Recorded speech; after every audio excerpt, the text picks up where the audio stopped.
Alors, merci beaucoup pour cette conférence. C'était très enrichissant et très éclairant. Je vais inviter les invités, donc Agnès Sals, Yasmine Miri et Stéphanie Chazalon, à s'installer pour qu'on puisse entrer dans la deuxième partie de l'après-midi, qui va donc s'intéresser aux moyens d'action pour lutter contre les inégalités dont il a été fait état par Regina Di Petro-Andrinicu, notamment au ministère de la Culture.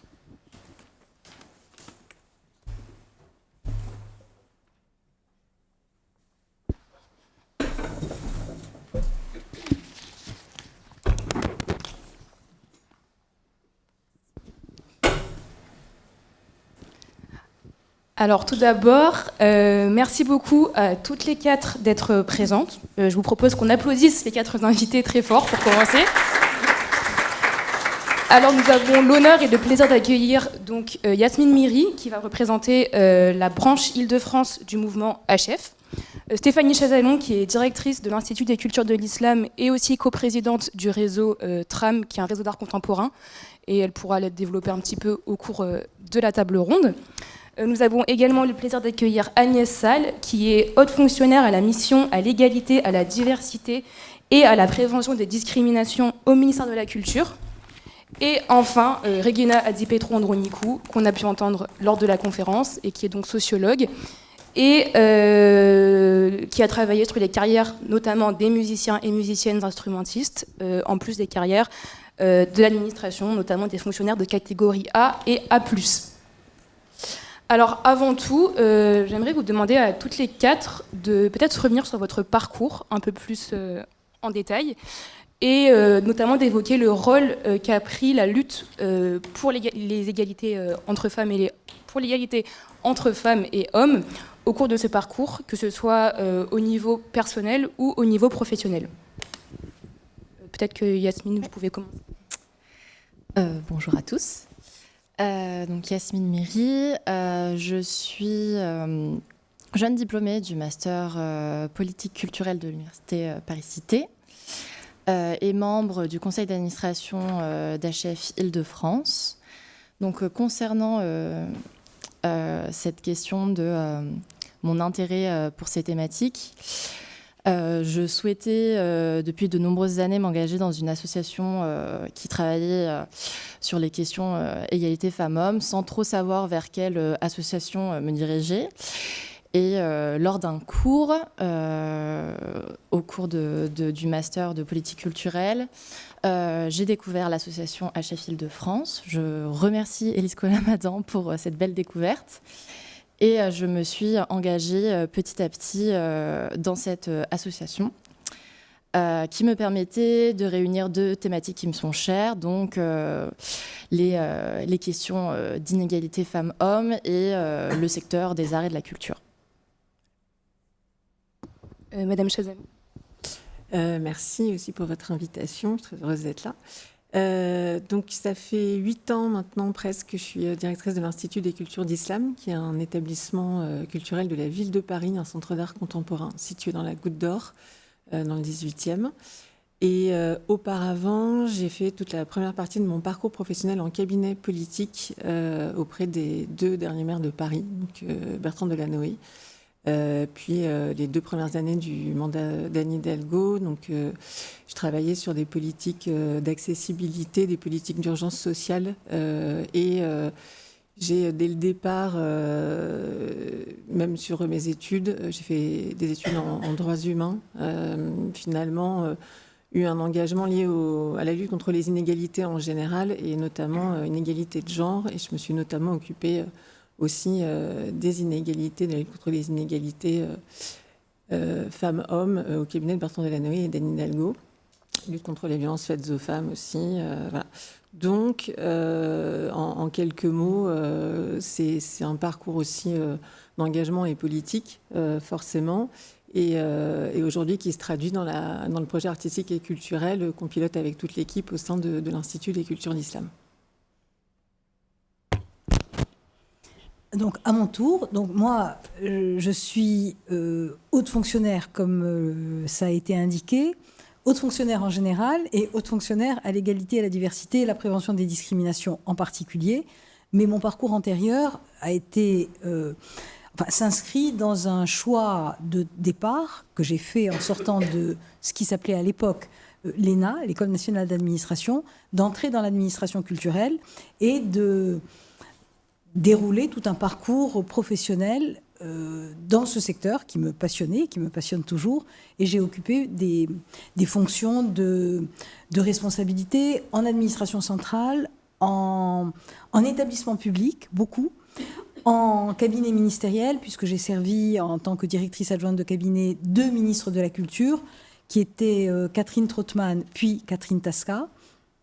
Et donc, en établissement public, j'ai occupé des fonctions à la fois au Centre national du cinéma, ensuite à la Bibliothèque nationale de France, dont j'étais la directrice générale, au Centre Pompidou, dont j'ai été la directrice générale, puis à l'INA, dont j'ai été présidente, puis en retour au ministère de la Culture, on m'a proposé de travailler sur les enjeux de... C'était même pas tellement sur les enjeux de... C'est moi qui l'ai traduit comme ça après. Mais on m'a dit de m'occuper de la labellisation du ministère de la Culture, diversité et égalité de l'AFNOR. Et à partir de ce noyau, qui me semblait un peu...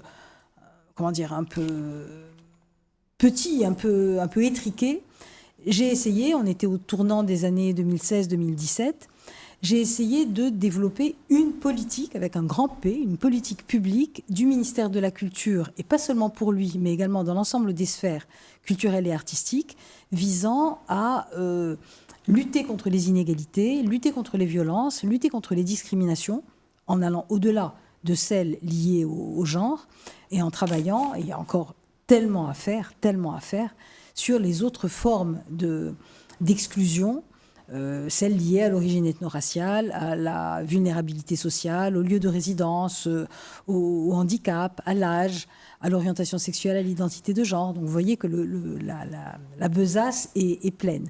Donc ça a croisé à la fois une occasion professionnelle, puisque c'était de ça qu'on me demandait de m'occuper, et une conviction ancrée depuis très longtemps, qui a toujours été la mienne, à savoir que aucun motif ne justifiait, ni individuellement, ni collectivement, ni sur le plan de la démocratie, les inégalités, quelles qu'elles soient, et que les inégalités que j'avais traversées, que j'avais côtoyées, que j'avais vues, peut-être sans les voir trop au départ d'ailleurs. Plus on s'y intéresse, plus on les voit. Les inégalités entre femmes et hommes étaient absolument injustifiées et extrêmement prégnantes, et on va en parler, dans le secteur culturel, masqué sous plein de faux nez, de prétextes, du genre il n'y a pas de vivier, c'est l'excellence artistique qui prévaut, la liberté de création et d'expression ne doit être matinée d'aucune autre considération. Et derrière tout ça, ça veut bien dire que c'est un système, ou plutôt une systémie profondément patriarcale et machiste qui est installée. Et c'est contre tout ça qu'il faut travailler. Et on va vous dire tout à l'heure comment on fait. Moi, je vais faire aussi une petite incursion biographique. Je pense qu'en choisissant mon sujet de thèse, je n'avais pas travaillé sur le genre avant en sociologie, et l'idée m'est venue dans une petite anecdote où un jour, dans un cadre universitaire, mais pas en sociologie, j'ai parlé du fait que j'avais été moi-même élève, ou que j'avais appris à jouer à des instruments de musique traditionnelle grecque. Et on m'a dit, mais enfin, c'est marrant, c'est grâce aux écoles où vous avez été. C'est en France pourtant, je me suis rendu compte, une prof m'a dit, j'ai une maison en Crète, et en Crète, personne ne joue à la lyre crétoise, aucune femme ne joue à la lyre crétoise, sauf depuis que ces écoles existent, donc de formation de musique, des écoles secondaires de musique, et j'ai décidé que je voulais travailler là-dessus. Et donc c'était assez heureux, parce que c'est en quelque sorte aussi travailler sur un changement social positif, malgré tout, la féminisation, enfin l'accès des femmes à certains secteurs qui leur étaient interdits. Ça n'empêche pas de travailler sur les inégalités. Et suite à ça, suite à cette expérience de thèse, je pense que j'ai aussi développé une deuxième passion et un deuxième plaisir de questionner aussi effectivement cette question de la vocation, du don, du talent, tout ce qu'on découvre sur les mondes de l'art et de la culture qui serait naturel. Donc c'est un peu le plaisir de tout sociologue de déconstruire un peu ces choses-là. On peut le retrouver aussi en sociologie de religion, ces choses-là.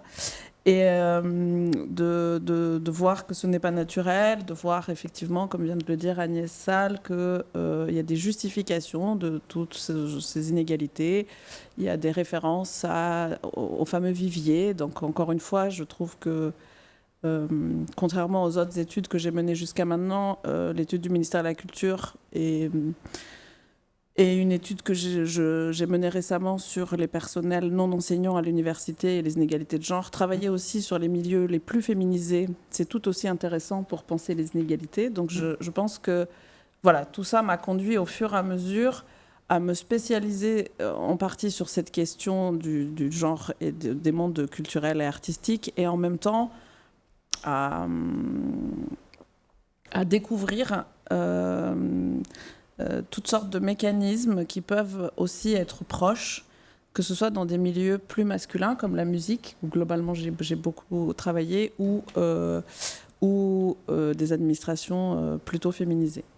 Et juste, je me permets aussi de redire que, par ailleurs, par exemple, sur la musique classique, c'est très intéressant aussi, ce qu'on retrouve dans les discours, en travaillant dans les orchestres symphoniques, par exemple, c'est encore une fois le fait qu'on a entendu aussi au ministère de la Culture, par ailleurs, c'est que, ah non, chez les instrumentistes, il n'y a plus de problème, l'égalité est là, ce qui n'est pas vrai. Le problème, c'est la programmation, le problème, c'est les chefs d'orchestre. Donc là où il n'y a pas du tout de femmes, c'est un problème.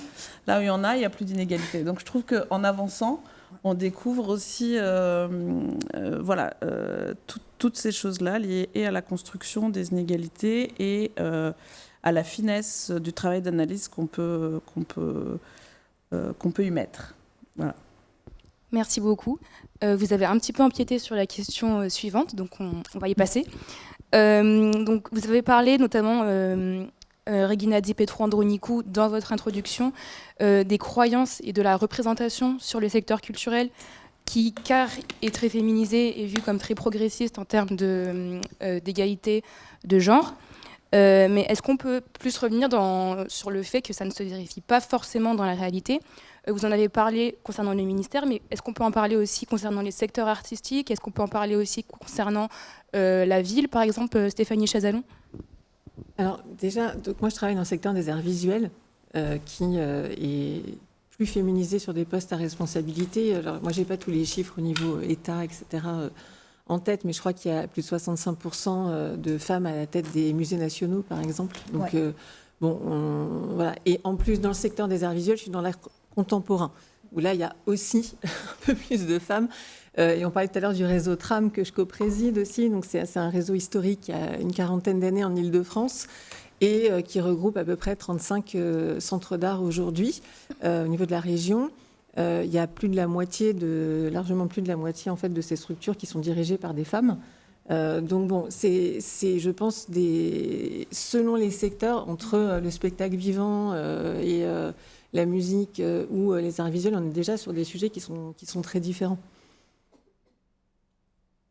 Peut-être Oui, c'est intéressant de comparer. Alors, on a une espèce de Bible que je vous incite vivement à consulter, qui est produit chaque année par ce merveilleux département des études de la prospective et des statistiques du ministère de la Culture, le DEPS, comme on l'a évoqué tout à l'heure, puisqu'il a été à l'initiative et à l'origine avec moi de l'étude que Regina nous a décrite.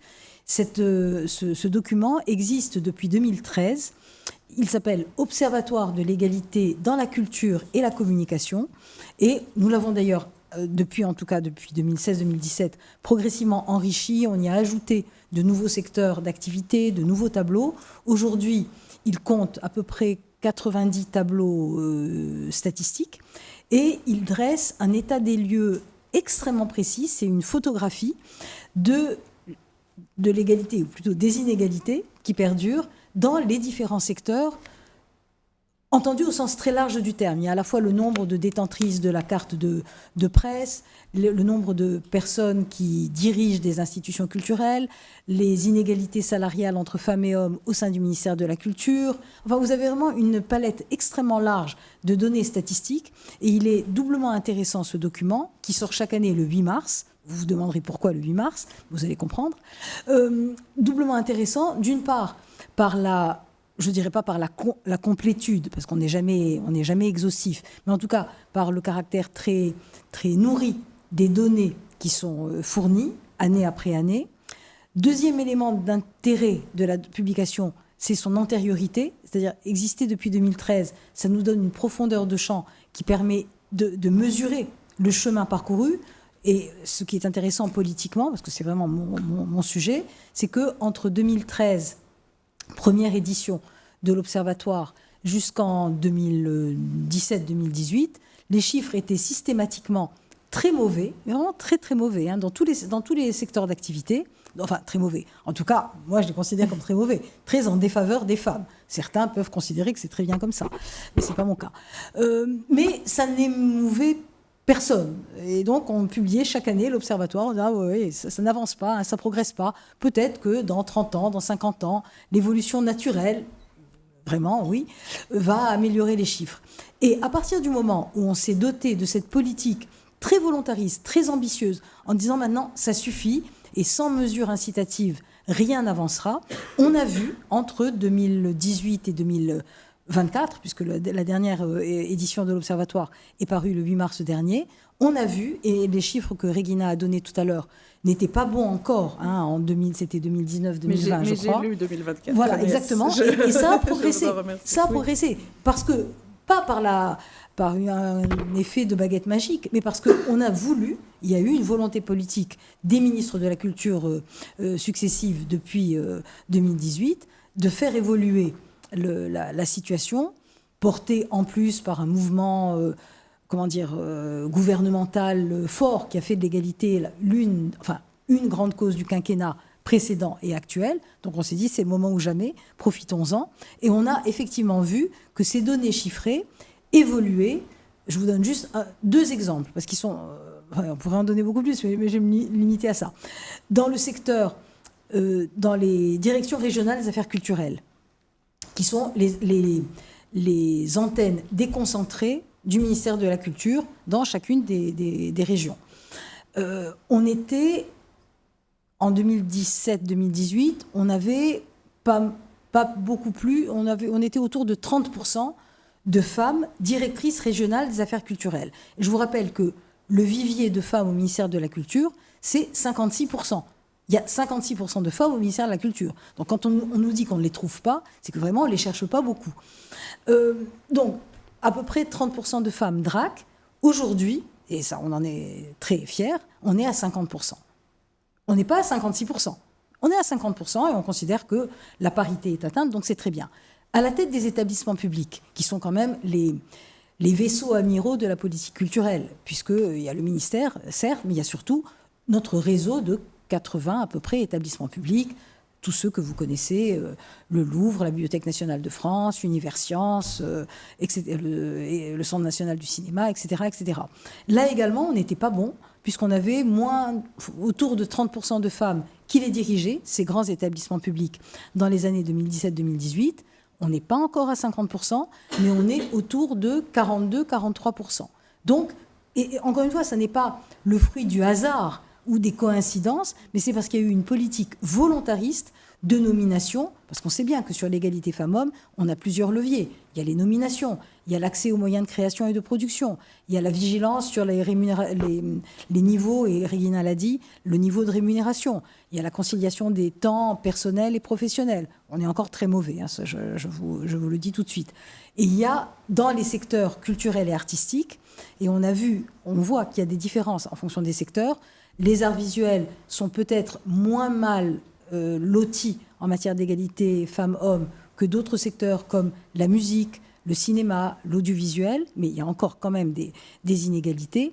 On sait bien qu'on a à la fois la question de savoir qui dirige les structures culturelles et qui est programmé, qui on voit sur les scènes de musique, de danse, de théâtre, sur les écrans. Et donc, c'est cette double problématique qu'on essaye de traiter en même temps, à la fois qui est là, qui n'est pas là dans les équipes, et qu'est-ce qu'on donne à voir, quel est le contenu culturel qui peut continuer à véhiculer des stéréotypes genrés.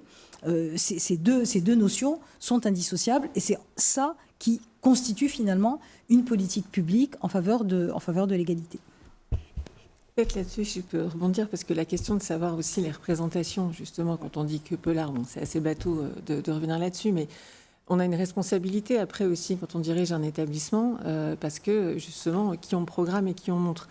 Les étudiantes aujourd'hui dans les écoles d'art, elles représentent plus de 60%, 70% même, je crois, des étudiantes, et après, elles sont quasiment 30% seulement à être montrées dans les centres d'art. Donc il y a un truc qui chute complètement. Donc c'est important d'aller programmer justement des artistes femmes, d'être en soutien à l'émergence des artistes femmes, d'accompagner aussi, on parle beaucoup de l'émergence, mais il y a tout le sujet des mid-carrières, comme on dit, donc d'aller dans la reconnaissance d'un parcours. C'est une forme d'émergence quelque part aussi. Quand on dit à une artiste qui a 50, 55 ans, elle a déjà 30 ans de création quasiment derrière elle, mais elle n'a jamais eu de solo show, on peut considérer que c'est accompagner une émergence, puisque ça n'a jamais été montré alors que la pratique est là. Donc il y a l'émergence de la pratique, il y a l'émergence de la diffusion aussi d'un travail. Et à l'Institut, nous, on travaille en invitant systématiquement en fait, des curatrices. Je dis des curatrices parce que c'est quasi que des curatrices pour faire des expos collectives ou monographiques, mais dans lesquelles les femmes sont surreprésentées, et ce n'est pas un hasard. Et cette politique-là, on la retrouve aussi dans des démarches de partenariat qu'on met en place. On va par exemple on accueille depuis le mois de mars dans une forme de résidence à l'Institut en partageant nos locaux. L'association Contemporaine, qui est une association de soutien en fait aux artistes femmes, aux jeunes artistes femmes, qui fait des parrainages avec un programme avec un programme qui s'appelle Passerelle. J'ai mélangé et des ateliers de professionnalisation de ces jeunes artistes par des artistes qui ont un peu plus de bouteilles. Et tout ça, c'est des petites choses que petit à petit on peut organiser et tester. En faisant des échanges aussi avec notre équipe pour voir comment nous, on peut être encore plus attentifs à ces situations. Et quand on parlait de comment on arrive à concilier vie personnelle, vie professionnelle, vie artistique, mais aussi activité rémunératrice, parce qu'en plus tout ça ne va pas forcément de pair tout de suite, évidemment, la question de la vie familiale, on ne peut pas faire comme si elle n'existait pas. Donc c'est aussi une manière d'accompagner ces jeunes artistes sur ces questions. Merci beaucoup. Donc vous avez évoqué le fait qu'il y a beaucoup de documentation qui sort pour faire état de ces inégalités. On a parlé de l'Observatoire de l'égalité entre femmes et hommes dans la culture. Et en fait, toute cette documentation, elle semble avoir fleuri après les rapports RENPRA, donc 2006 et 2009, qui sont considérés comme un point marquant qui a permis de s'orienter vers la documentation justement des inégalités. On peut citer quelques chiffres de ce rapport qui étaient alarmants. Donc en 2006, 92% d'hommes dirigeaient des théâtres consacrés à la création dramatique, 89% des institutions musicales et 59% des centres chorégraphiques nationaux. Donc au-delà de la documentation qui a permis, au-delà de l'enclenchement de documentation foisonnante autour de ces sujets, est-ce qu'on peut considérer que les rapports RENPRA, ils ont introduit un changement dans les mentalités? Peut-être que Yasmine Miri, vous pouvez prendre la parole, puisque le mouvement HF, il a été créé des suites du rapport RENPRA 2006. Oui, merci. Donc HF Île-de-France a été créé en 2009. Le premier collectif a été créé en région Auvergne-Rhône-Alpes en 2008, suite en effet aux deux rapports ministériels de RENPRA, qui a fait une grosse prise de conscience dans le secteur culturel et qui en fait tout simplement transformé des illusions d'inégalité en réelle prise de conscience et de données chiffrées, puisque c'était la première fois que le ministère de la Culture produisait des données chiffrées sur ces métiers et ces inégalités au sein du secteur des arts et de la culture. Donc, il a ces rapports ont pu être un réel support pour l'association. Et c'est à partir de ces rapports que des professionnels de la culture ont décidé de lutter contre ces inégalités et de se mobiliser contre ces discriminations. Ils ont en effet été déclencheurs de nouvelles études, donc en 2006 et en 2009. Ce qu'il faut regarder en effet, c'est avoir un regard dans le continuum, en effet, sur le long terme, puisqu'on peut se réjouir souvent chaque année de voir en effet plus de programmation féminine. C'est le cas, mais il y a un réel souci du long terme, en effet, puisque on le sait, on le voit, d'une année à l'autre, tout cela peut chuter. Donc, par exemple, pour prendre un exemple très récent de la saison 2024-2025 de l'Opéra de Paris qui vient d'être diffusée, sur 19 opéras, aucune metteuse en scène. Je ressens mes chiffres. 4 chefs. 4 chefs d'orchestre, sur 15 ballets, une seule chorégraphe. Donc, ces chiffres nous montrent que d'une année à l'autre, tout peut chuter. Et comme à l'image de l'histoire des droits des femmes, rien n'est acquis. Et voilà, il faut avoir un regard sur le long terme. Merci. Et on dit même que, pardon, tant qu'on n'avance pas, on recule en matière de droits des femmes. C'est sûr. Et peut-être que Stéphanie Chazalon et Agnès Sall, comme vous étiez au sein du ministère de la Culture ou dans des institutions culturelles en 2006 et en 2009, peut-être que vous pouvez nous dire si vous avez vu à l'œuvre des changements de mentalité de la suite. Non, absolument. Pardon, Régina. Mais malheureusement, Reine est une amie, est une fille absolument formidable, qui a fait un travail qui a beaucoup ébranlé les esprits, mais qui n'a eu, et c'est ça qui est désolant, qui n'a eu, indépendamment bien sûr de l'impact sur le réseau associatif qui s'est structuré, constitué, construit à partir de ces moments-là, même s'il y en avait eu auparavant, sur le ministère de la Culture, sur l'administration culturelle et sur les prises de décision positives en matière d'égalité, il ne s'est rien passé. Il ne s'est rien passé après les rapports de Rennes. En 2006 et 2009, tout le monde s'est esbaudi en disant « Oh là là, la situation est vraiment mauvaise. Hein. » Ah oui, en effet. Et après, rien. À part, et ça il faut le signaler, mais ça a été trop court, le volontarisme d'une ministre de la Culture, Aurélie Filippetti, qui, elle, avait à cœur c'était en 2012, de mettre en avant ces questions d'inégalité, qui a mis en place une règle qui est toujours en vigueur. Le fait que quand on nomme à la tête d'une structure culturelle, du réseau territorial des centres dramatiques nationaux, des centres chorégraphiques, des scènes nationales, elle a mis en place la règle des shortlists paritaires, c'est-à-dire qu'au moment du dépôt des candidatures, jusqu'au moment du choix ultime de la personne qui sera désignée pour diriger une structure, il faut qu'on veille à ce que la dernière ligne droite avant le choix soit composée à parité de femmes et d'hommes. Simplement, cette règle-là, qui a été mise en place grâce à elle,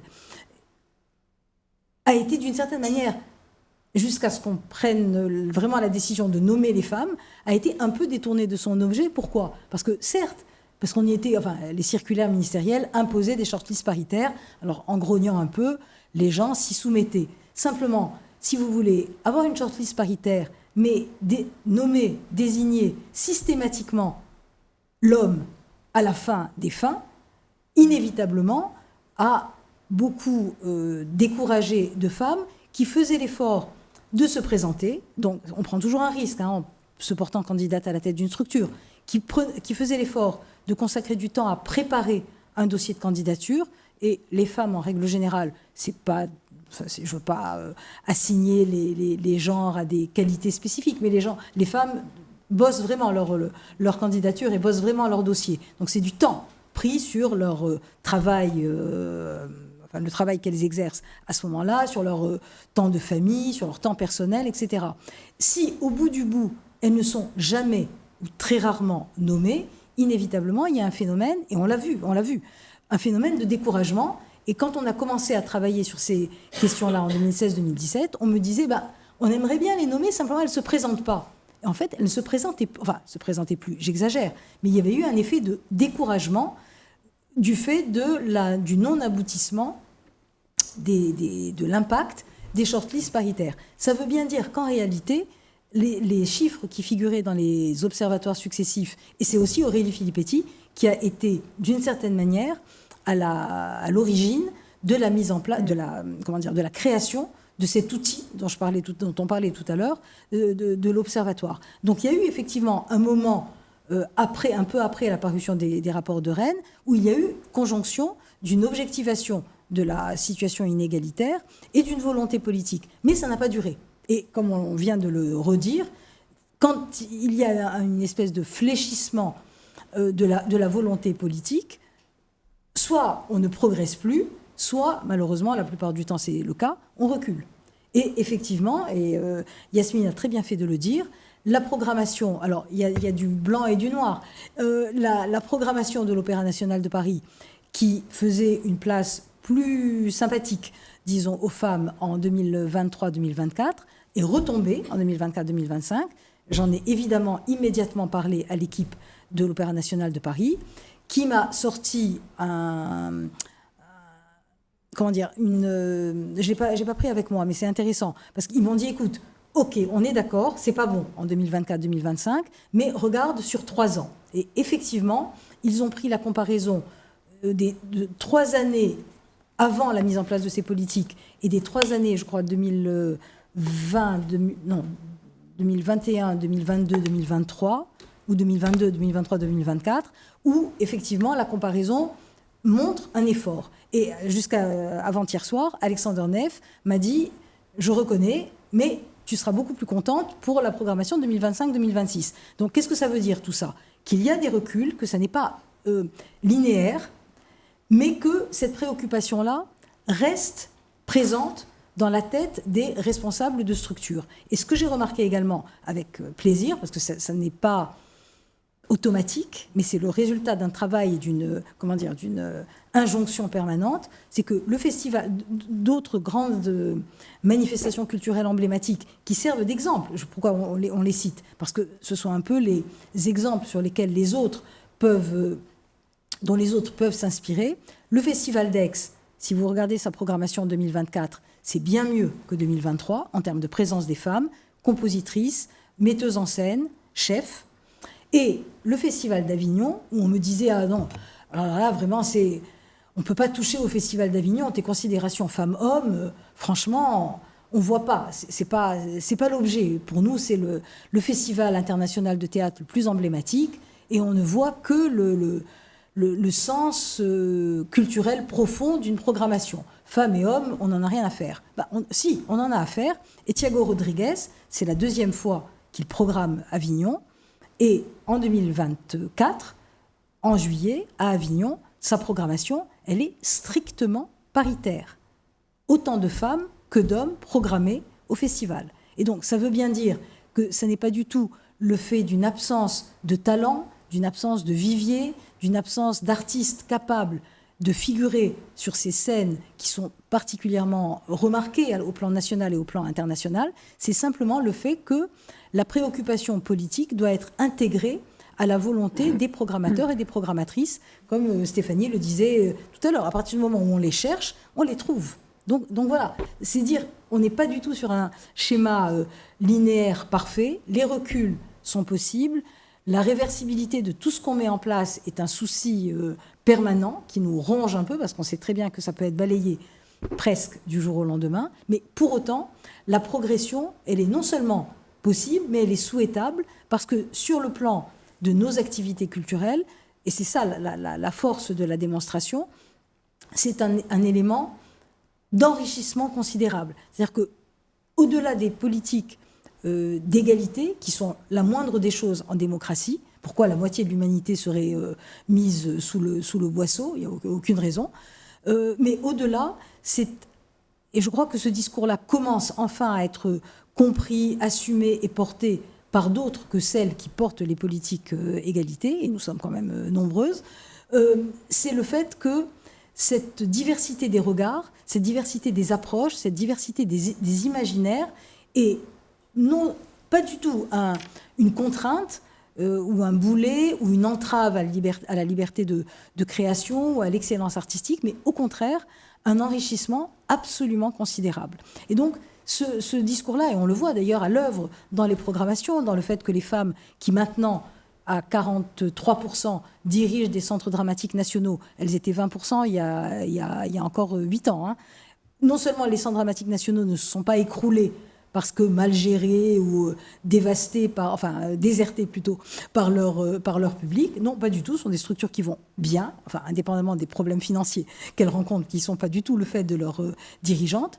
Ce sont des structures qui vont bien et dans la programmation, dans la relation au public, dans la politique de médiation, dans l'insertion sur les territoires qu'ils occupent, ou qu'elles occupent, ces structures, sont des structures rayonnantes. Et donc, c'est bien la preuve qu'on n'a pas du tout de dégradation ou d'affadissement des politiques culturelles portées par ces institutions, mais au contraire, c'est mon point de vue, et je le défends farouchement, un enrichissement très très considérable.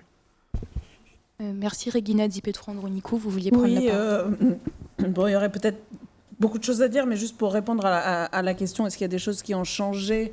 Est-ce que c'est pris en compte, etc. Alors, il ne faut pas oublier quand même que parmi les acteurs et parfois les actrices, que ce soit de l'administration culturelle, du monde de l'administration culturelle, mais aussi des mondes artistiques, il y a aussi une forte propension au déni de ces inégalités. C'est-à-dire, peu importe d'ailleurs toutes ces productions, même jusqu'à aujourd'hui, même avec l'Observatoire, on l'a retrouvé aussi dans l'enquête au ministère de la Culture, il y a beaucoup de personnes qui disent non, il n'y a pas de problème, ça n'existe pas, il n'y a pas d'inégalité, etc.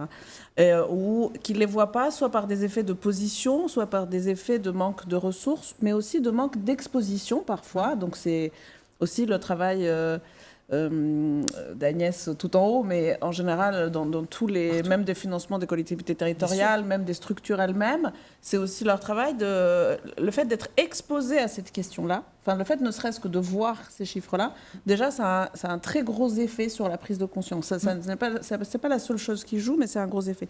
Et je me permets aussi de revenir un tout petit peu sur la question de, il y a énormément d'avancées qui ont aussi été menées et par le milieu associatif, mais aussi qui ont été, encore une fois, aussi par moment, dans le milieu de la culture, il y a aussi la question des violences sexistes et sexuelles qui a émergé de manière très très forte, notamment puisque le mouvement MeToo vient du milieu du cinéma, mais qui continue à être malheureusement alimenté à tous les niveaux, donc de la formation artistique et culturelle évidemment dans la production. Et je trouve que c'est très intéressant aussi que c'est en parallèle, la mise en place de politiques se fait aussi en lien avec les violences sexistes et sexuelles et en lien aussi avec les publics, aussi pas uniquement ni les personnes qui travaillent dans l'administration, ni les artistes, elles et eux-mêmes. Mais voilà, et juste pour rappeler aussi que l'autre aller-retour, c'est que le monde de l'art, notamment, s'il est très très très féminisé dans les publics, il est aussi lié à une notion liée à la renommée et au prestige, ce qui a été évoqué tout à l'heure sur le fait d'être exposé, le fait de diriger, etc., les récompenses, les festivals, et est lié aussi à des grandes industries qui doivent parfois travailler ou pas avec les administrations, et que là-dedans, il y a encore énormément de chemin à faire. C'est-à-dire on est quand même... les inégalités de carrière, notamment des artistes, se font aussi énormément sur ces enjeux de renommée et aussi des inégalités financières, du coup. C'est-à-dire que on voit bien, je vous invite à regarder les plus grands prix en littérature, les classements en art contemporain, c'est-à-dire toute la partie, en partie privée, mais en partie aussi parfois du public, qui fait que les carrières des artistes femmes ne sont pas uniquement entravées par, au fur et à mesure de leur carrière, par des difficultés plutôt personnelles ou plutôt liées au fait qu'elles sont des femmes, mais aussi d'un manque finalement de soutien matériel et autres, d'où le fait qu'on peut se retrouver à 50 ans. Enfin voilà, juste voilà, pour la petite blague, je vous invite à regarder par exemple, pour changer un peu de ce qu'on vient de dire jusqu'à maintenant, les prix Goncourt, évidemment les prix Nobel aussi, mais notamment les prix Goncourt, combien de femmes ont obtenu le prix Goncourt depuis son existence, mais surtout, qu'est-ce que le prix Goncourt fait aux ventes des livres. Il ne faut pas oublier qu'il y a une matérialité à tout ça, c'est-à-dire que n'importe quel auteur, en général, obtient le prix Goncourt, a la possibilité de vivre de ses ventes décuplées fois je ne sais plus combien, mais j'avais fait le calcul, on a les chiffres d'ailleurs, ce qui n'est pas le cas de plein d'autrices femmes qui, elles, peuvent avoir aussi des reconnaissances publiques, mais qui ne sont pas aussi rapidement menées. Et ça, c'est des questions qui restent toujours très importantes sur les enjeux voilà, et les réflexions qu'on peut retrouver. On peut repenser aussi au César et compagnie. On les retrouve aussi dans l'Observatoire, évidemment, en partie, ces grands prix. Merci. Vous avez parlé donc de la nécessité d'agir. Et en fait, vous avez évoqué le fait qu'il fallait notamment soutenir les nominations de femmes à des postes à responsabilité. Stéphanie Chazalon, vous avez évoqué le fait de favoriser les programmations plus féminines. Mais en fait, concrètement, comment ça se passe, notamment à différentes échelles, à l'échelle associative, par exemple, comment on met en place des choses à l'échelle décentralisée, mais aussi à l'échelle étatique, et aussi comment est-ce qu'on dialogue entre toutes ces différentes échelles pour mettre en place des actions ensemble, ou alors comment est-ce qu'on fait pour pallier les actions des uns des autres, quoi. Est-ce que peut-être Yasmine, vous pouvez commencer avec les dispositifs qui sont mis en place par HF Île-de-France ? Oui, alors pour HF Île-de-France, il y a les Journées du matrimoine qui sont organisées tous les ans depuis 2015, donc qui essayent de contrebalancer ce manque de représentation des femmes artistes, et notamment pour les Journées du matrimoine du passé, au devant de la scène. Donc nous avons ces Journées du matrimoine qui sont très importantes pour nous. Les moyens d'action sont aussi développés dans notre commission fonction support que nous venons de créer, qui s'intéresse en effet sur les fonctions support, donc sur les métiers des administrations culturelles. Donc nous organisons des tables rondes comme celle-ci pour justement créer du dialogue, des rencontres aussi entre les étudiants et les professionnels du secteur culturel, puisque ces rencontres sont très importantes aussi. C'est ces moyens d'action. Ensuite, nous, ce qu'on revendique chez HF, c'est l'égaconditionnalité, qui est fondamentale et qui devrait être centrale pour justement donner les moyens aussi, en effet, financiers. Donc, quand on parle de parité, notamment en termes de programmation, il ne faut pas simplement s'arrêter à cette répartition femmes-hommes. Et nous nous réjouissons, bien sûr, de ces programmations qui sont beaucoup plus féminines. Mais il y a d'autres questions qu'il faut se poser.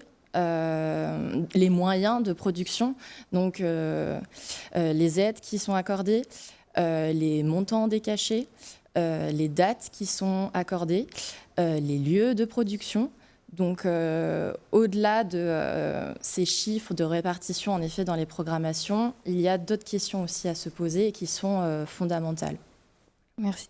Peut-être que Stéphanie Chazalon, vous pourriez revenir sur les actions qui peuvent être prises à l'échelle décentralisée, mais en comparant peut-être comment on agit dans un organe politique avec un poste dédié à l'égalité femmes-hommes et comment on agit dans un poste de direction d'un institut culturel.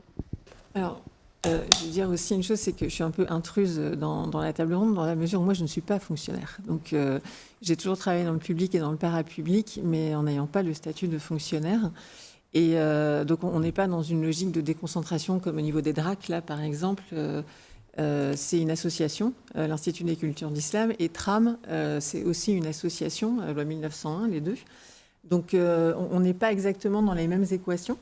Mais pour rebondir sur les questions aussi de rémunération, parce que je pense que c'est important, il y a la visibilité d'une part, mais après, si on demande aux artistes de venir bénévolement, en fait, on ne va faire qu'accentuer en fait, des inégalités et creuser la précarité qui est souvent celle des femmes artistes et des mères artistes. Voilà, donc, par exemple, mettre une grille de rémunération en place qui respecte les différents droits des auteurs, des autrices, à la fois pour l'exposition, pour la diffusion, pour la reproduction, pour la présence sur une table ronde, et de lister en fait tout ça et de s'assurer que tout le monde a la même rémunération, c'est aussi un levier. Donc c'est ce qu'on a mis en place par exemple à l'Institut. Après, il y a des valeurs qui sont défendues au sein de certains réseaux. C'est le cas du réseau TRAM, puisque voilà, dans la charte d'engagement, si on souhaite adhérer, il faut répondre à un certain nombre de critères, parmi lesquels le respect de valeurs d'égalité, notamment femmes-hommes. Donc c'est des choses qui sont ensuite discutées et qui font l'objet régulièrement. Alors on n'est pas dans des logiques de contrôle, on n'est pas en surplomb, c'est un réseau qui est vivant et qui est plutôt dans la professionnalisation, mais on est très vigilant à accompagner, à faire rentrer des structures qui sont dans cette démarche déjà très volontariste, et ensuite à accompagner les structures qui, au cours de leur vie, de leur parcours, peuvent aussi parfois être en difficulté parce qu'il y a des reculs qui sont constatés. Donc comment on est là aussi en soutien et en accompagnement pour faire en sorte que les situations justement ne se détériorent pas, et au contraire qu'on continue à aller de l'avant sur tous ces sujets. Merci. Agnès, vous avez parlé des quotas, donc on entendait en sous-entendu la loi Sauvadet 2012. Est-ce que vous pouvez revenir plus précisément sur toutes les modalités de quotas, notamment en dehors aussi de cette loi, et d'autres dispositifs qui sont mis en place à l'échelle nationale ? Oui, alors en fait, on a plusieurs outils entre les mains qui sont soit posés par des textes législatifs ou réglementaires. En effet, au niveau de la fonction publique, on a les lois qui régissent la fonction publique, la loi Sauvadet qui a été améliorée du point de vue de l'égalité femmes-hommes par la loi de réforme de la fonction publique qui date d'il y a 2 ans à peine, et qui permet d'envisager de porter à 50% et non plus à 40% l'accès des femmes aux postes de responsabilité dans la fonction publique. Donc on a des textes qui encadrent ces politiques d'égalité, mais on a également ce que j'indiquais tout à l'heure en termes de volontarisme, c'est-à-dire qu'on peut très bien se fixer à soi-même des objectifs d'égalité qui ne relèvent pas forcément d'un texte réglementaire ou législatif, et qui découle simplement de la volonté d'avoir un équilibre, une mixité et un équilibre satisfaisant à la tête des différentes institutions. L'égaconditionnalité est une autre mesure qui me semble absolument essentielle, et que, pour l'instant, la volonté politique a manqué pour la mettre en place strictement, mais pour autant que nous avons déployé dans un champ très spécifique. Régine a parlé tout à l'heure des violences sexuelles et sexistes qui sont une réalité quotidienne dans l'ensemble de nos secteurs d'activité. Et là également, à la faveur de MeToo, et puis aussi des politiques volontaristes qu'on a mis en place, depuis 2019, on a déployé toute une série d'outils, de mesures, à la fois au sein du ministère et de ces structures, des structures qui en dépendent directement, mais également dans tout le champ artistique et culturel, avec l'aide de collectifs, avec l'aide d'associations, avec l'aide de structures comme Audience, qui est l'organisme de protection sociale dans le domaine du spectacle vivant et de l'audiovisuel, avec l'AFDAS, qui est l'organisme de formation dans ces secteurs professionnels. Et voilà ce que nous avons fait finalement, c'est imposer la mise en place de dispositifs de sensibilisation et de formation, imposer la création de référents et de référentes au sein des structures, les structures pouvant être une administration centrale, une DRAC, un établissement public, une école ou une structure culturelle associative aussi, quelle qu'elle soit, aidée par la puissance publique. Et puis, au-delà de ces actions, mettre en place des dispositifs de signalement, d'alerte et d'accompagnement, avec des cellules qui sont des cellules externes, enfin volontairement choisies pour être externes à l'administration et qui offrent pour les agents du ministère de la Culture de ces établissements publics et les élèves de nos écoles, écoles d'art, écoles d'architecture, FEMIS, conservatoires, etc., un recours à la fois en conseil juridique et en soutien psychologique. Et nous avons dupliqué ce schéma à tous les secteurs culturels et artistiques en mettant en place, là également, une cellule d'alerte que Audience pilote et opère, à la fois un cabinet d'avocats et des psychologues qui permettent aux personnes qui veulent témoigner de ce qui leur est arrivé d'être accompagnées, aidées, soutenues. Et ce que nous avons fait au ministère de la Culture c'est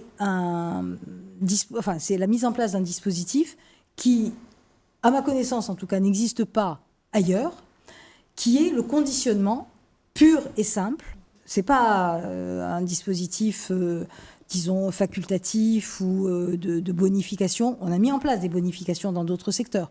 Mais là, c'est un conditionnement pur et simple au fait que les structures qui demandent à l'État, au ministère de la Culture, au DRAC, aux opérateurs, de les aider financièrement, de les soutenir, de les subventionner, ces structures doivent s'acquitter d'un certain nombre d'obligations en termes de mise en place de formation. Et on a mis en place les formations avec l'AFDAS, donc on ne peut pas dire que la structure est dépourvue de moyens puisque les formations existent.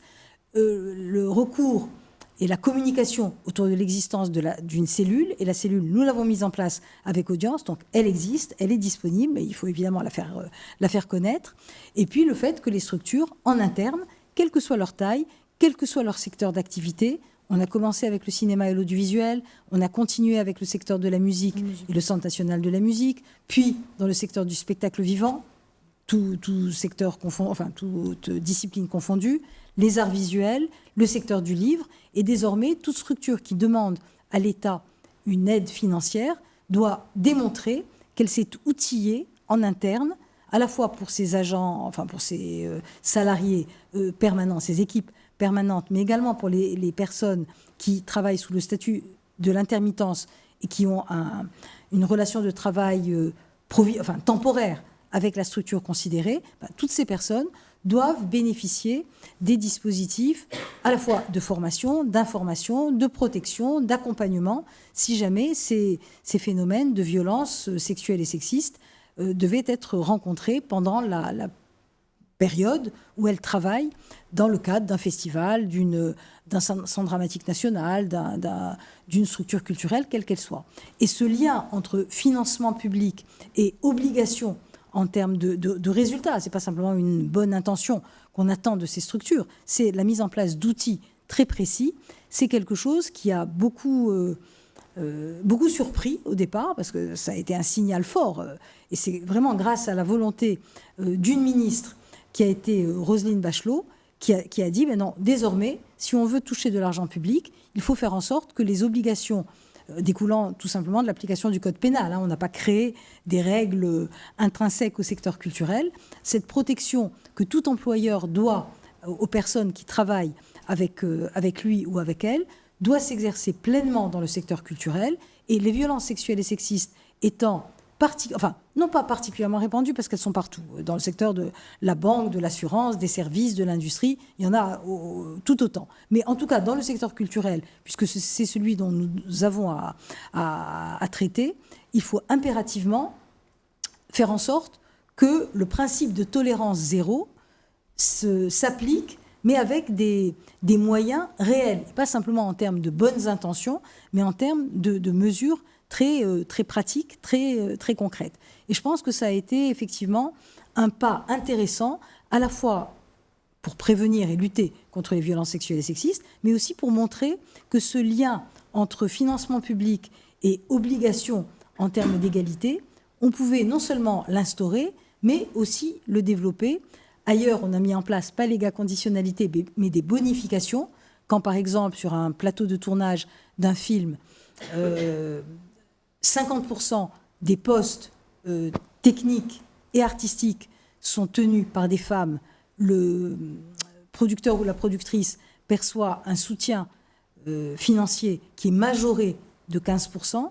Le Centre national de la musique est en train de mettre en place et d'étendre progressivement à tous ces soutiens un même dispositif de bonification. C'est-à-dire qu'on ne subordonne pas l'attribution de l'aide au fait que l'équipe ou le plateau ou le projet soit marqué par la parité, mais si c'est le cas, on donne plus.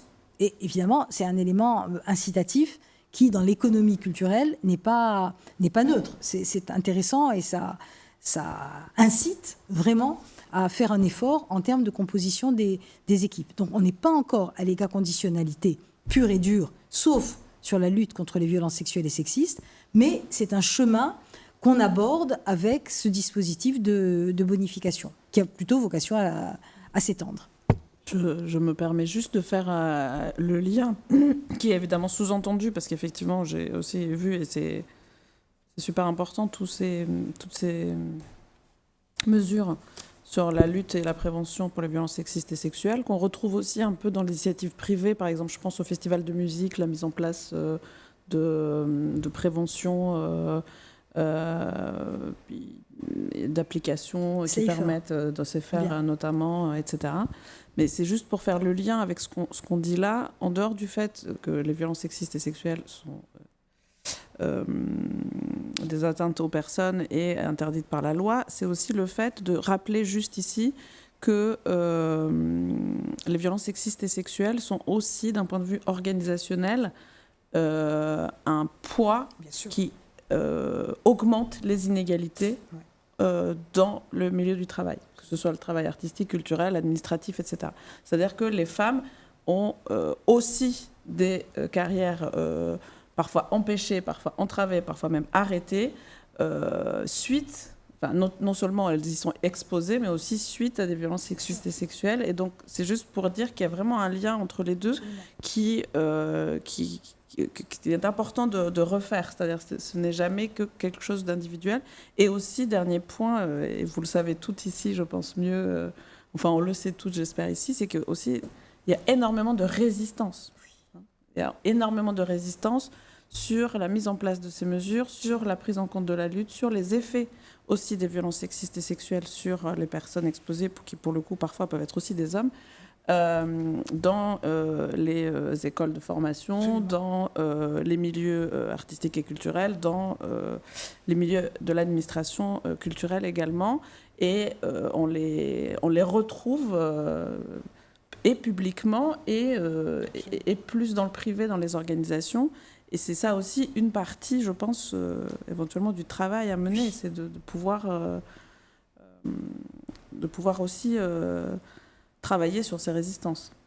Mais Regina a tout à fait raison, ce qui est terrifiant, c'est que finalement, toutes ces mesures-là, on les met en place et on y croit profondément. On pense qu'on a une responsabilité publique très forte en matière de promotion de l'égalité, bien sûr, et de prévention des violences. Simplement, ce qu'il faut qu'on se dise, et c'est ça qui est pas du tout décourageant, parce qu'on n'est pas du genre à se décourager, mais malgré tout, la situation de vulnérabilité, de dépendance, parfois d'emprise, mais essentiellement de vulnérabilité et de précarité, fait que une femme, quels que soient les dispositifs qu'on aura mis en place, encore une fois, c'est pas du tout pour dire qu'ils sont inutiles, hein, pas du tout, mais mettons une technicienne intermittente du spectacle, qui sait qu'on a mis en place une cellule, qui a suivi une formation, qui est dans une équipe qui l'a suivi également. Mais si jamais elle se trouve confrontée à ces phénomènes de violences sexuelles et sexistes, qu'est-ce qu'elle fait ? Est-ce qu'elle le dit ? Est-ce qu'elle dénonce ? Alors qu'elle pense, à tort ou à raison, mais vraisemblablement à raison, que ça risque, cette dénonciation publique, risque de l'empêcher ensuite d'être appelée à travailler sur un autre projet, puisqu'elle est intermittente. Elle a une précarité de statut qui est totale. Donc, est-ce qu'on va encore, elle aura toujours ça en tête, si je parle, est-ce qu'on va encore faire appel à moi pour un autre projet, un autre film, un autre documentaire, une autre série télé, que sais-je. Et ce nœud-là, quelles que soient les mesures qu'on mettra en place, ce sera très difficile à dénouer. On essaye de les convaincre, on leur dit non, on va vous accompagner, on va faire en sorte que vous ne soyez pas seul, et il n'est pas question que vous soyez encore soumise à ces situations de harcèlement. Ça peut être des propos sexistes sur un tournage, ça peut aller jusqu'à l'agression ou au viol. Enfin, donc on a vraiment toute la palette, hein, on a tous les cas, et chaque semaine, presque chaque jour, j'en ai encore des témoignages qui me reviennent. Donc ce ne sont pas des cas isolés, ni des épiphénomènes, non, c'est une réalité structurelle presque. Donc comment faire pour inciter à dénoncer, inciter à s'élever contre ces délits? Ce sont des délits, voire des crimes quand il s'agit de viol. Et ça c'est un point qui reste extrêmement compliqué et qui dépend évidemment d'un ensemble de facteurs qui parfois vont au-delà de la capacité de la puissance publique à mettre en place des garde-fous, étant en plus entendu que l'étape d'après, la dénonciation, etc., l'enquête de police, aller devant la justice. Je ne sais pas si vous voyez, enfin vous lisez comme moi sans doute, les comptes rendus de procès qui peuvent, au bout d'un nombre d'années assez considérable, aboutir à des relax ou à des non-lieux. Il faut reconnaître qu'à un moment donné, on se dit, mais tout ça pour ça, est-ce que ça valait vraiment la peine de dénoncer? Et puis, en parallèle, vous avez des parcours ou des cas, toujours sur les violences sexuelles et sexistes, qui montrent qu'on a eu raison. Je prends un exemple dont la presse s'est fait l'écho, hein, donc j'en parle très, très librement. Il y avait c'est pas le seul établissement d'enseignement en cause, hein, loin de là. Mais au Conservatoire national supérieur de musique et de danse de Paris, on avait une série de cas avérés, connus. Hein, c'est pas du tout le fait qu'on a découvert soudainement que les choses se passaient ainsi. Les gens savaient, mais les gens ne parlaient pas, les gens ne dénonçaient pas, et ça se poursuivait. Et des cas de violences sexuelles exercées par des enseignants à l'égard des élèves, depuis longtemps. Et on a eu un changement de direction à la tête du conservatoire, et la nouvelle équipe et la nouvelle directrice a décidé, avec nous, d'y mettre fin. Simplement, ça a été violent. Ça a été violent parce qu'elle s'est heurtée, comme le disait très bien Régina, à des résistances massives. Mais elle a, et on l'a aidée, tenu bon. On est allé jusqu'au procès, et l'enseignant licencié par elle, parce qu'elle a considéré que les preuves réunies sur ses comportements étaient incontestables et qu'elle ne pouvait pas le garder, malgré sa notoriété, malgré le fait que des élèves étaient venus à son secours, enfin, en disant à quel point c'était un enseignant génial, peut-être, mais commettant en parallèle des faits de violence sexuelle. Donc, le caractère génial était quand même un peu affadi ou atténué, quand même. Donc, elle a tenu bon, et au terme d'un procès, puisque l'enseignant est allé devant le tribunal administratif pour contester son licenciement, ça a pris quand même 3 ans, hein, cette histoire, le tribunal administratif a donné raison au conservatoire. Donc, on a vu que le chemin a été long, il a été difficile, parce qu'il y a eu beaucoup de contestations internes, beaucoup de remises en cause. En disant, mais comment cet éminent professeur qui est tellement adoré de ses élèves, qui est tellement reconnu au niveau national et international, comment vous osez le licencier du conservatoire? Finalement, non seulement elle a eu raison de le faire, mais la justice lui a donné raison. Donc ça veut dire que tout n'est pas univoque, mais que ce sont des combats difficiles. Merci. Peut-être juste, pardon, sur les mesures, je voulais aussi revenir parce que tu parlais des jurys tout à l'heure, donc pour désigner les directions d'établissement, par exemple, et avoir la parité dans une shortlist, c'est une chose, mais comment on fait aussi donc, pour qu'il n'y ait pas finalement toujours un homme qui soit nommé? C'est évidemment une décision politique, mais ça s'organise aussi, parce que je repense à l'ENA, quand Nathalie Loiseau avait organisé les choses un peu différemment, elle s'était rendue compte qu'il y avait une majorité de femmes qui réussissaient l'écrit, et puis alors au niveau de l'épreuve orale, catastrophe, patatras, il n'y a plus de femmes, où sont passées les femmes? Et en fait, elle a réalisé, en essayant de comprendre un peu les mécanismes à l'œuvre, que poser une question à un candidat, et il déroulait sur, je ne sais plus, les 15 minutes que durait son grand oral, etc. C'était très bien. Alors qu'on posait question à une candidate, elle répondait, et puis elle attendait la question suivante. Et donc, si on vous pose 4 questions en 15 minutes, il y a quand même plus de risques de se planter que quand on répond bien à une seule question en déroulant son sujet pour tenir la durée, quoi. Donc, à partir du moment où on est obligé à poser le même nombre de questions, donc à mettre en place une méthodologie, un process, on a augmenté les chances d'égalité. Et c'est pareil aussi sur des jurys comme ça, quand on défend un dossier, quand on doit préparer quelque chose. Si on n'impose pas, si on n'a pas la même lecture, si on n'a pas les mêmes attentes vis-à-vis de tous les candidats, en fait, on reproduit, là encore, des inégalités. Et c'est le cas même, puisque là, on parle dans les administrations culturelles en général, donc pas seulement sur des postes de direction. C'est le cas quand on recrute, simplement dans des équipes, où, en fait, on se rend compte qu'on est tous confrontés à des moments ou à un autre, voilà, à des préjugés qu'on pense avoir dépassés. Et donc, ça s'organise, ça s'anticipe, ça se prépare. Avoir une grille d'entretien, s'obliger à débriefer à plusieurs sur... voilà, les qualités, les compétences, le savoir-être, le savoir-faire, tout ça, et objectiver les choses, ça permet en fait de dépasser aussi des mécanismes, des réflexes auxquels on peut tous être confrontés, même avec les meilleures volontés du monde.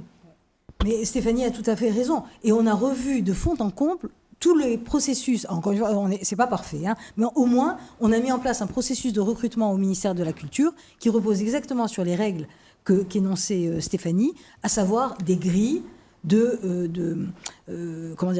compétences attendues au vu de la fiche de poste qu'on avait nous-mêmes rédigée. Donc on n'invente pas ces critères, une objectivation, une nécessité absolue d'avoir plusieurs personnes quand on recrute, même indépendamment des jurys de recrutement, même quand on recrute au sein du ministère de la Culture, avoir au moins 2 personnes, dont une issue des services des ressources humaines, et puis la personne qui a vocation à travailler avec le ou la candidate qu'on va recruter, et des comptes rendus d'entretien, donc une objectivation qui ne met pas complètement à bas les risques de subjectivité, mais en tout cas qui repousse le plus loin possible le moment où on va choisir quelqu'un, mais au moins que jusqu'au bout, on ait mis en exergue et qu'on ait pris en compte des éléments objectifs. Et Stéphanie a tout à fait raison, dans les jurys de recrutement, notamment pour les structures culturelles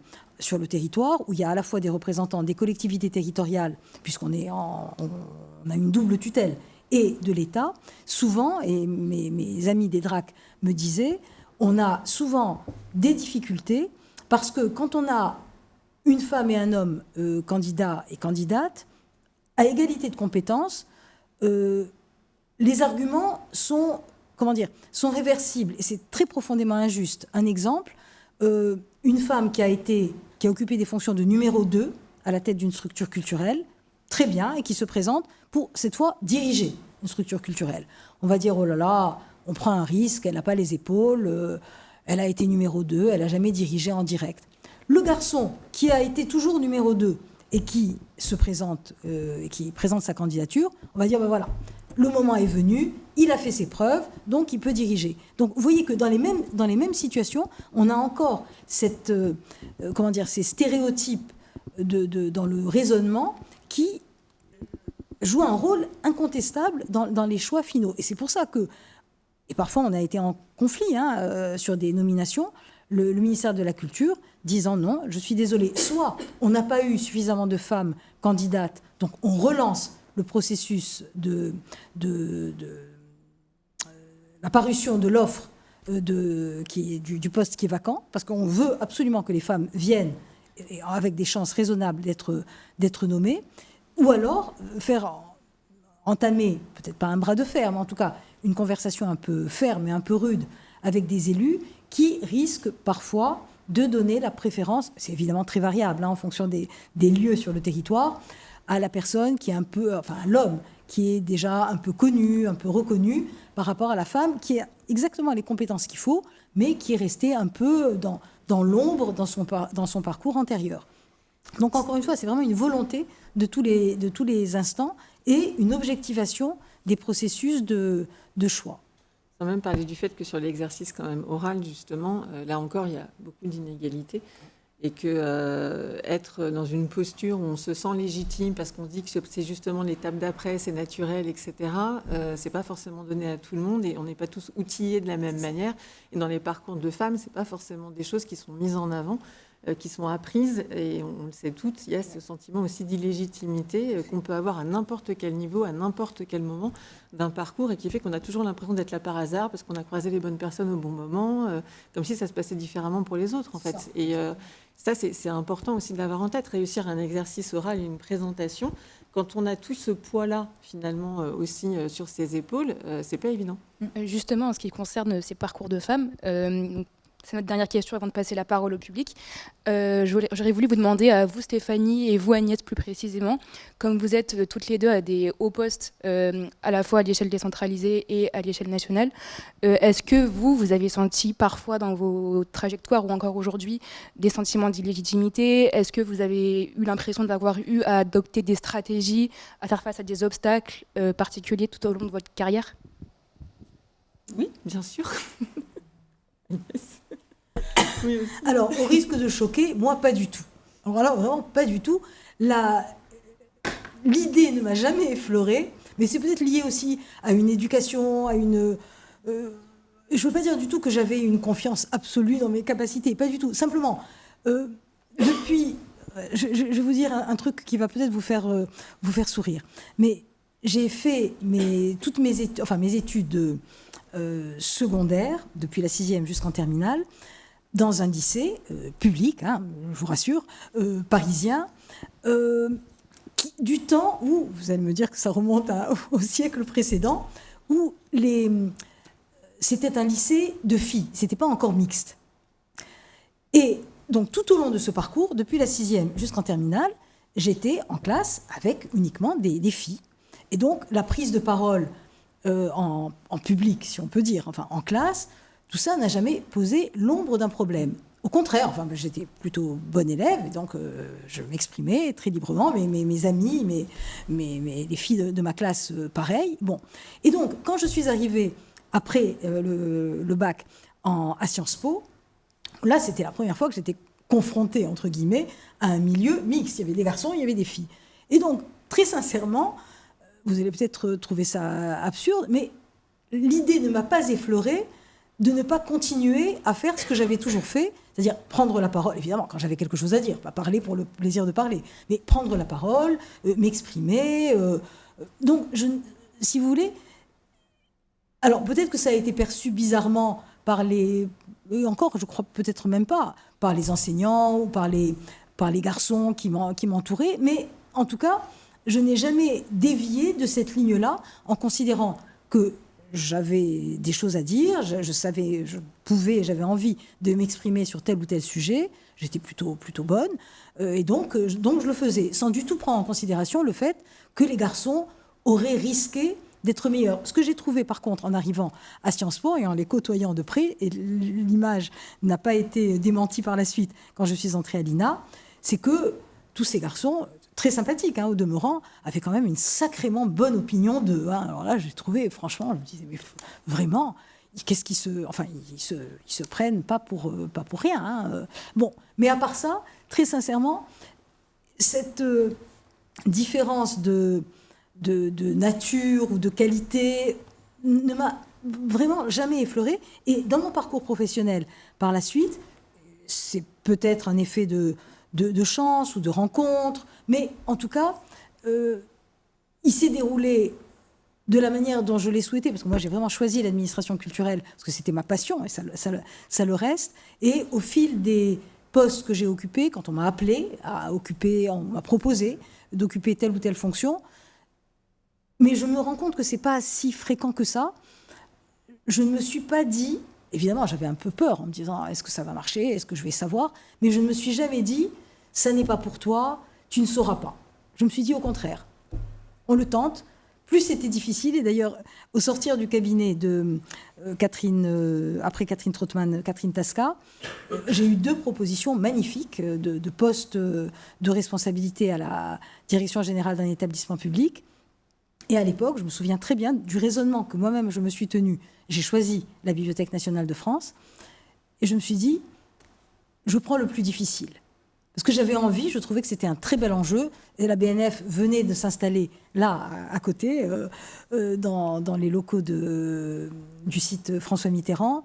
Elle sortait d'une période compliquée où il y avait eu une grève au moment de l'ouverture. Enfin, c'était vraiment un moment un peu compliqué de son existence, qui a été surmonté, évidemment.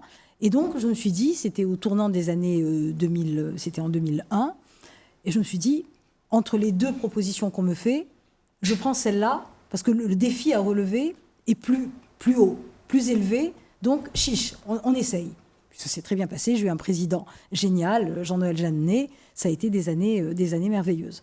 Donc voilà, donc je suis peut-être pas complètement, c'est peut-être un peu atypique comme parcours, mais c'est pour vous dire à quel point, avec quelle passion j'essaye de convaincre, pas j'essaye, je veux convaincre toutes celles qui sont tout aussi compétentes, talentueuses, qu'elles ont leur place, qu'on les attend et qu'elles doivent occuper les postes qui les attendent. C'est tout. Mais alors ça, oui, je te rejoins complètement. Tout le monde a forcément... Voilà, c'est les gens qui ont l'envie, qui est vraiment le moteur de tout, femme ou homme, pour occuper des postes, il faut y aller, ça, sans se poser de questions. Quand je dis oui, bien sûr, je ne me suis pas dit non plus sur des postes quand ils m'étaient proposés, parce que sinon il faudrait vraiment que les gens soient fous. Non, en fait, il y a un problème, on ne me propose pas le bon truc, j'en suis pas capable. Mais en revanche, pour que la proposition arrive, j'ai quand même eu, moi, le sentiment que il fallait que j'ai énoncé clairement quand même des intentions, des envies, là où pour d'autres et des collègues masculins, le truc pouvait tomber comme ça beaucoup plus facilement. Donc il y avait quand même des stratégies à mettre en place et qu'il fallait réussir à s'affirmer peut-être plus, à être plus clair pour avoir finalement les mêmes opportunités que les autres. Ensuite, sur un plan aussi plus personnel, au quotidien, sans être victime de violence ni de harcèlement, le sexisme dans une organisation, je l'ai vécu, j'ai commencé à bosser, j'avais 23 ans après un master, voilà, j'en ai 44 aujourd'hui, 20 ans de sexisme, et les bras vous en tombent, et encore récemment, là, dans un vernissage, des trucs qui se disent, mais on en reste, et encore à mon âge, parfois j'en reste coise en me disant, mais c'est pas possible, on en est encore là, avec des personnes qui se rendent même pas compte de ce qu'elles disent. Donc c'est quand même un job de chaque instant, un engagement de chaque instant, et donc cette illusion de l'égalité dont il a été question tout à l'heure, c'est aussi quelque chose, moi, que je ressens encore très fortement au quotidien. Donc c'est pour ça que je dis oui, bien sûr, parce que c'est là, c'est quand même toujours là, et c'est important de le souligner, parce que je pense que les personnes qui le vivent au quotidien, il ne faut pas imaginer que c'est une exception, c'est quand même des expériences qui sont très largement partagées, mais qui en effet peuvent se surmonter, et donc c'est pas parce qu'à un moment le regard qui est renvoyé fait qu'on peut se sentir illégitime qu'on l'est, absolument pas, justement. Et je voulais juste dire un mot, partager une expérience avec une artiste, parce qu'on parlait des représentations et de ce que peut l'art aussi, justement, au départ. Montrer les artistes femmes, c'est bien, évidemment. Montrer des artistes femmes qui parlent de ces sujets dans leur travail, dans leur pratique, c'est bien aussi, parce que forcément, ça fait avancer le truc. Donc, on a travaillé avec une artiste qui s'appelle Randa Maroufi. Je vous encourage à aller voir son travail sur une série photographique qui s'appelle Les Intruses, qu'elle a développé dans plusieurs endroits, et notamment à Barbès, là où est situé l'Institut. Et en fait, la ville de Paris avait lancé un appel à projet qui s'appelle Embellir Paris en 2019 pour, dans l'espace urbain, essayer de réhabiliter un peu des zones délaissées ou un peu moches. Enfin bon, je ne sais pas quel était exactement le critère de départ. Et il y avait cette zone qui est entre Barbès et La Chapelle, sous le métro aérien, qui était identifiée. Et donc, j'avais proposé à l'équipe de l'Institut qu'on fasse un projet autour de la réappropriation de l'espace urbain par les femmes à cet endroit-là. Et donc, en travaillant avec Randa Maroufi, on a, le temps d'un tournage photo-vidéo en plusieurs séquences, avec la complicité des habitants, des habitantes et des commerçants, remplacer les hommes qui tenaient les murs par des femmes dans les mêmes attitudes. Et donc, avec des séquences de nuit, parce que c'est une artiste qui a fait le frénois, qui travaille beaucoup, les profondeurs de champ, une mise en scène très cinématographique, enfin voilà, un travail sur la lumière. Et donc, on en a tiré une vingtaine de photographies grand format, un film aussi qui a été montré pour la Nuit Blanche 2019, qui ont été exposés dans l'espace urbain pendant 18 mois, précisément à cet endroit, qui ont été très peu dégradés, alors que souvent, quand on est dans l'espace urbain, ça peut être très vite recouvert de tailles avec des blazes et tout. Donc là, ça a été plutôt bien reçu, justement. Et donc, ce projet Les Intruses, il a marqué les esprits parce que, voilà, on s'approche de ces images, on les regarde et on se dit, à la fois, ça fait familier, ça fait presque un peu photojournalisme, reportage, les attitudes sont là, et on se dit, mais il y a un truc. Et oui, il y a un truc, il n'y a que des femmes. Et donc, oui, en effet, c'est pas ce qu'on voit d'habitude. Et à partir de là, on crée aussi du dialogue. Et nous, on en a fait une exposition itinérante qui est faite pour des lieux qui ne sont pas des lieux d'art. Donc, on vise des lieux plutôt de culture quand même, des médiathèques, des écoles. Et donc, il y a une installation de 5 images qu'on a sélectionnées avec l'artiste et tout un dispositif de médiation à travers une tablette. Et un questionnaire sur l'égalité filles-garçons. Et ça commence dès les cours d'école avec, dans l'espace d'une cour d'école, s'il y a 80% de la cour d'école qui est pour le foot et il reste 20% pour les filles à jouer à la marelle sur le côté, voilà. Et après, ça va jusqu'à la prise de parole en public, ça va jusqu'à la représentation nationale, ça va... Enfin, voilà. Donc, tout ça pour dire que montrer aussi par l'art, en fait, ces sujets et engager des discussions dès le plus jeune âge, c'est aussi hyper important. Et si vous voulez voir ce projet, il est visible sur les pages ressources de l'Institut des cultures d'islam. Voilà. Merci beaucoup Regina Hadzi-Petro-Andronikou, Agnès Salle, Stéphanie Chazalon et Yasmine Miri. Je pense qu'on peut les applaudir très fort. On va désormais passer aux questions. Donc si vous en avez, vous pouvez lever la main et telle Laura a un micro qu'elle fera passer au milieu des rangs. Il y a une question là.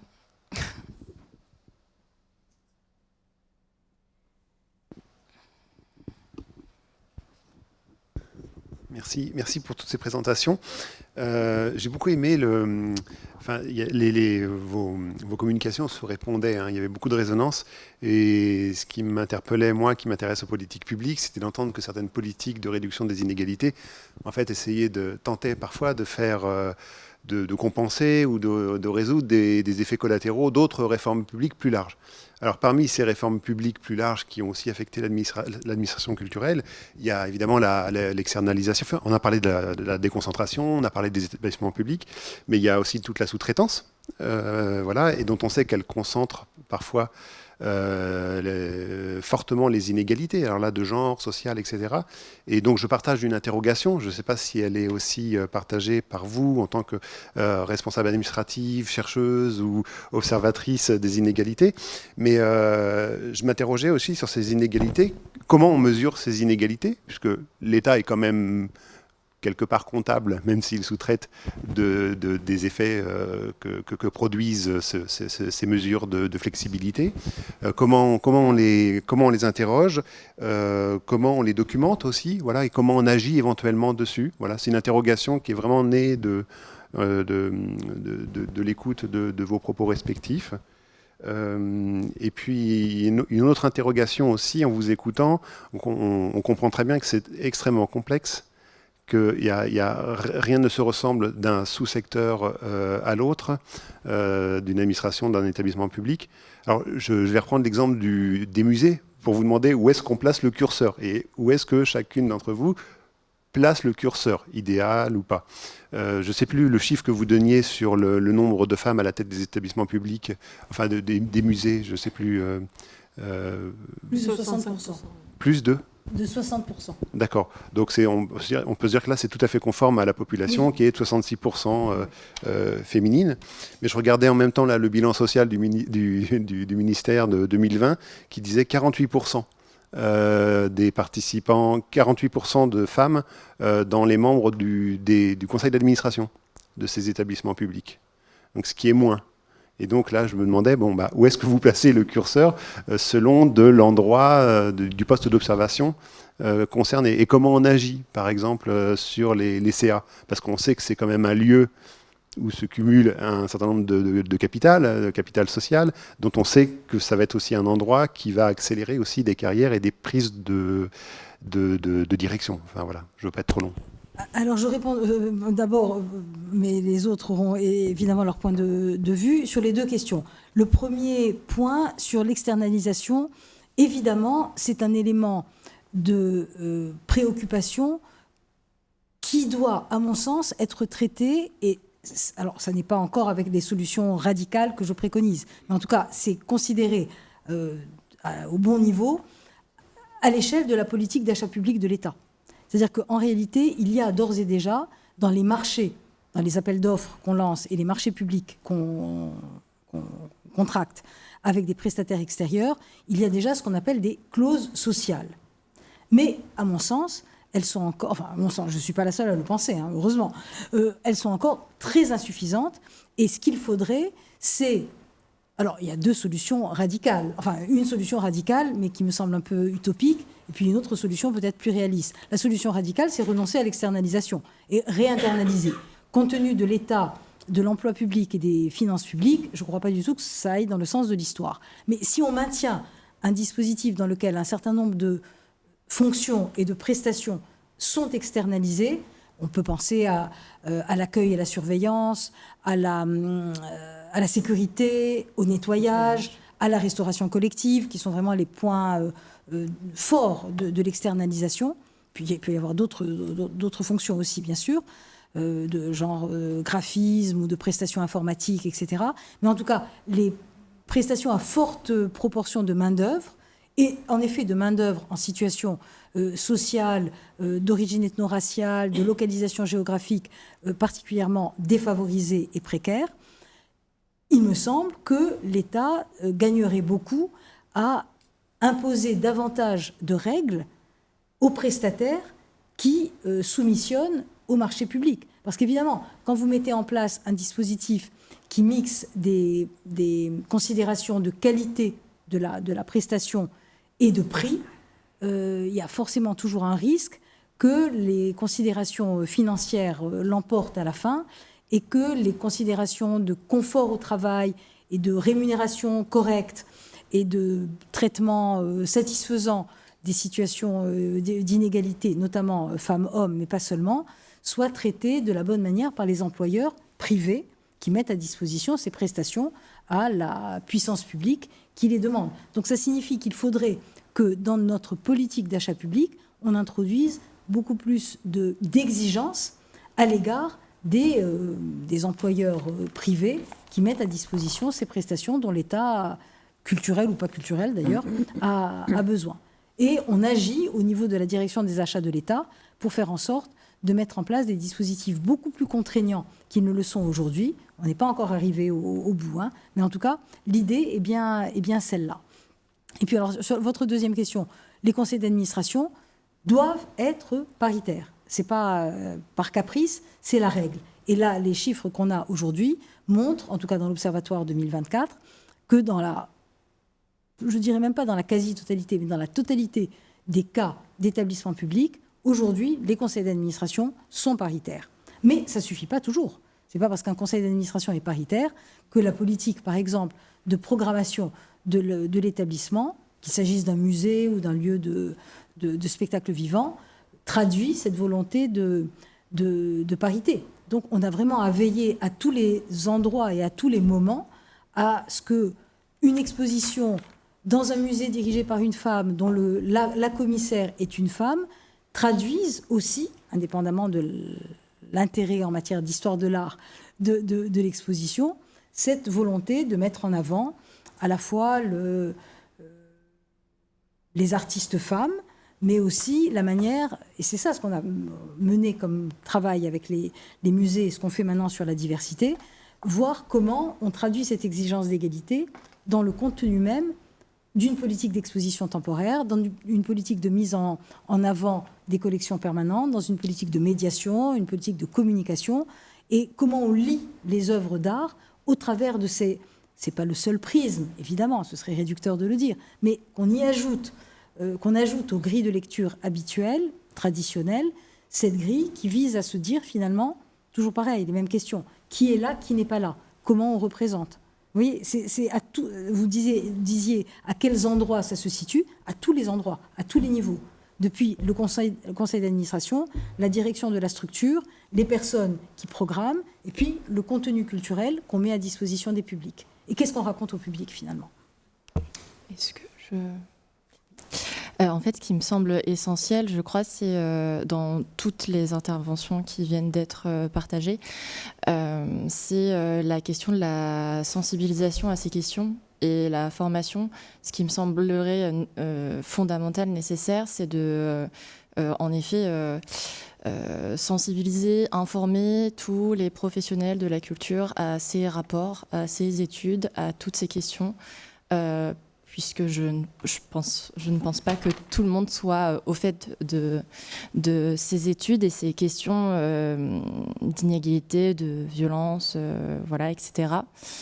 Donc la question de la sensibilisation, de la formation, que ce soit autant dans les postes de direction qu'à toutes les échelles, en effet. Et ensuite, oui, la question de la parité, la question qu'il faut se poser après, c'est quelle parité ? Donc, si il est question de reproduire les mêmes systèmes de domination, c'est pas comme ça qu'on arrivera à justement avancer sur ces combats. Donc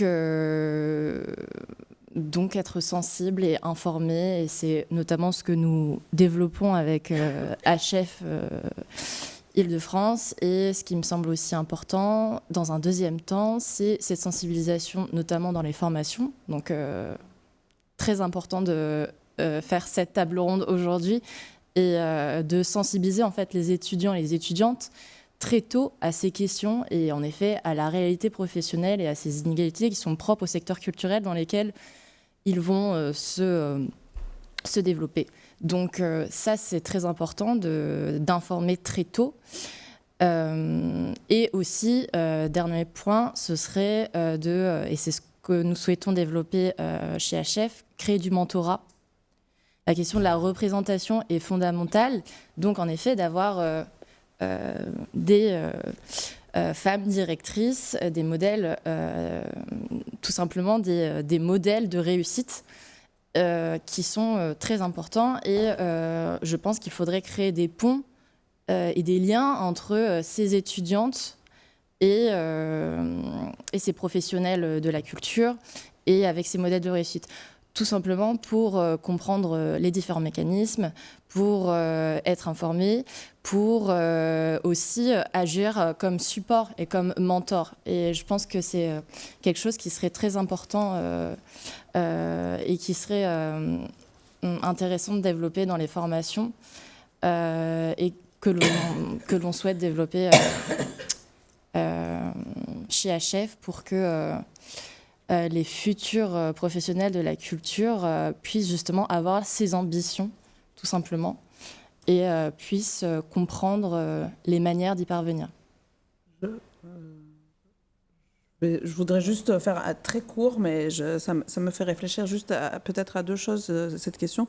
D'une part, qu'il y a encore des enjeux de politique d'égalité, notamment dans l'emploi, en dehors de la question du plafond de verre, par exemple, ou de l'égalité des rémunérations. C'est-à-dire qu'il ne faut pas oublier qu'il y a encore des choses aussi à penser, à étudier parmi les catégories C déjà, avant d'aller en dehors, ou les catégories C et B, ou les évolutions d'autres types de carrières, hein, en dehors des carrières qui vont au plus haut ou entre les échelons les plus hauts. Et là, je pense qu'il y a des chantiers très considérables à penser, à mettre en place.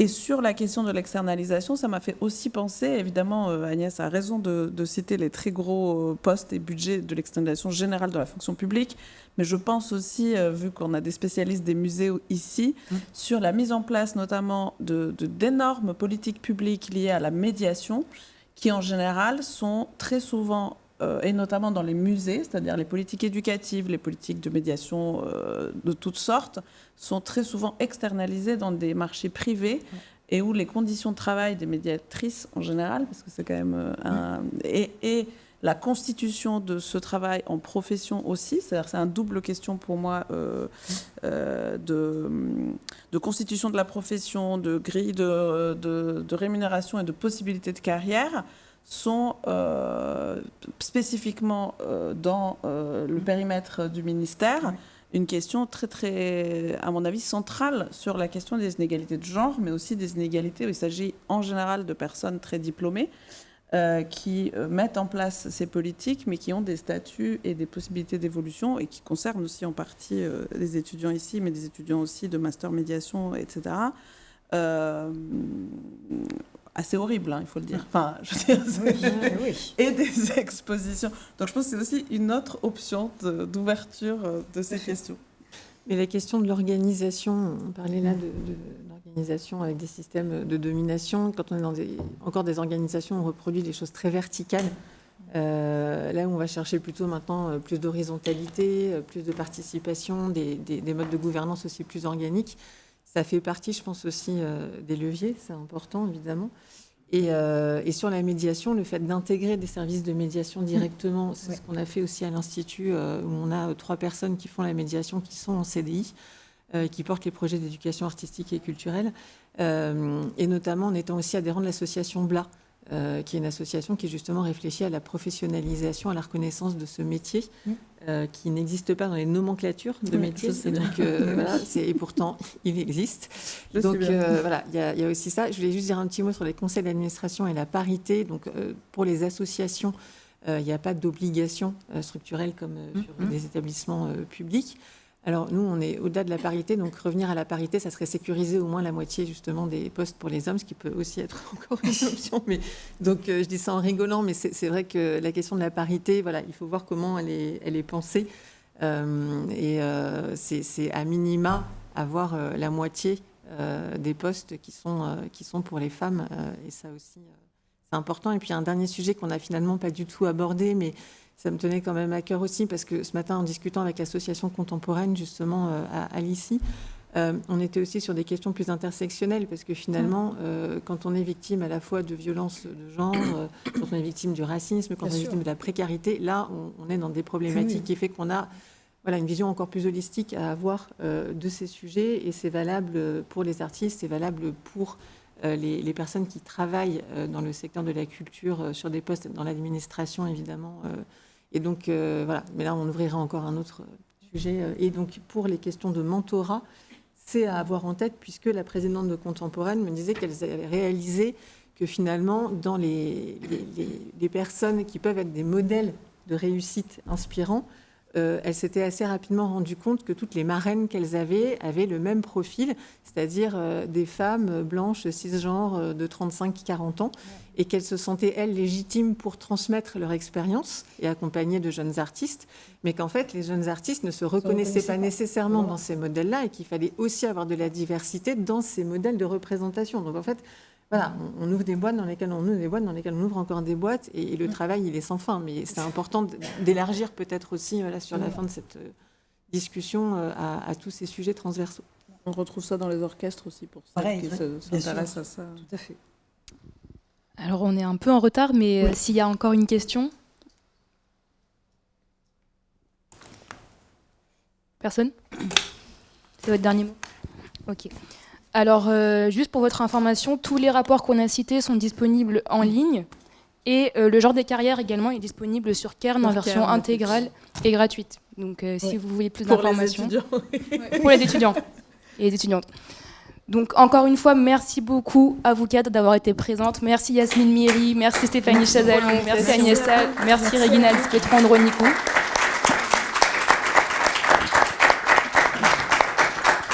Merci à vous toutes et à tous d'avoir été présents. Et ça ne se termine pas là, puisque à la sortie, vous trouverez un petit cocktail. Donc, on vous retrouve à la sortie pour plus de discussions, et aussi peut-être plus de discussions avec les intervenantes pour celles qui peuvent rester. Merci. Merci.